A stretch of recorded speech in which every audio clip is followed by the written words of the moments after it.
میں نے اپنے ملک کا کونا کونا دیکھا اور میں نے جن گاؤں کے اور شہروں کے نام کبھی سنے نہیں تھے وہاں بھی جا کے حضور کا ذکر پاک کرنے کی اللہ نے مجھے توفیق عطا کی۔ میرا تجربہ بدلا، میری سوچ بدلی، میرا ذہن بدلا۔ اس سال بھی محفل میلاد میں جہاں مجھے گفتگو کرنے کا موقع نظر آیا اور جیسے ہی میں نے یوں کر کے مجمع پہ نظر ڈالی نا، مجھے جوان زیادہ نظر آئے، مجھے سیاہ داڑھی والوں کے اندر جذبہ زیادہ نظر آیا، مجھے ان کی جوان آنکھیں حضور کی محبت میں بھیگی ہوئی دکھائی دی، مجھے ان کے چہروں پر جب حضور کا نام آتا ہے تو ملت کے جوان کے چہرے پر ایک عجیب توانائی، ایک عجیب سا جذبہ، اور ان کی آنکھوں میں خوبصورتی کا ایک میں نے عجیب سا رنگ دیکھا، اور میں یہ سمجھ گیا کہ یار نہیں، یہ تو نہیں نہ ہو سکتا کہ یہ سوتا کبھی خشک ہو جائے۔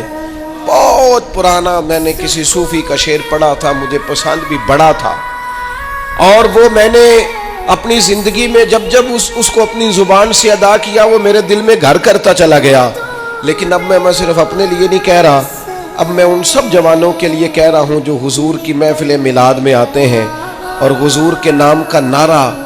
الاپتے ہیں اور محبوب کی محبت کا ترانہ کہتے ہیں اور حضور کی نعت پر ان کا وجود ہلتا حرکت کرتا اور جھومتا ہے، ان سب کے لیے کہہ رہا ہوں کہ عشق لگا سی کھیڈاں کھیڑ دی لو، عشق لگا سی ایویں کھیڈاں کھیڑ دی لو تے کھیڈاں کھیڑ دی لو تے پھر مینوں نہ او کھیڈاں بھول گئیاں، میں تے کجل پایا سی یار دے ویکھنے نو، پھر او دی یاد وچ روندیاں ہی ڈول گئیاں۔ حیدر شاہ اس گلی کدے نہ رول دی پر ہن رول گئیاں۔ میں ایک محفل میں سیڑھیاں چڑھ رہا تھا تو وہ نوجوان بہت زیادہ لپک رہے تھے اور پیار کر رہے تھے اور اپنی محبت کا اظہار کر رہے تھے، تو میں نے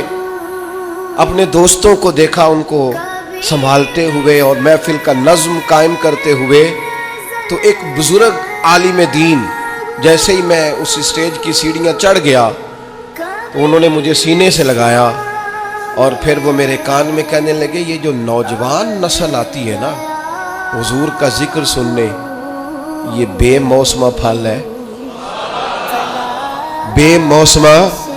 کہنے لگے یہ بے موسمہ پھل ہے، اور فرمانے لگے یہ جو بے موسمہ پھل ہوتا بڑا قیمتی ہے، یہ قیمتی پھل ہوتا ہے، اس کی حفاظت ہونی چاہیے، ان کے جذبات کو خوبصورت رستہ دینا چاہیے، ان لوگوں کے لیے ہمیں اچھی راہوں کا تعین کرنا چاہیے، ان کو خوبصورت ٹھنڈا پروقار اور وزادار ماحول ہمیں فراہم کرنا چاہیے۔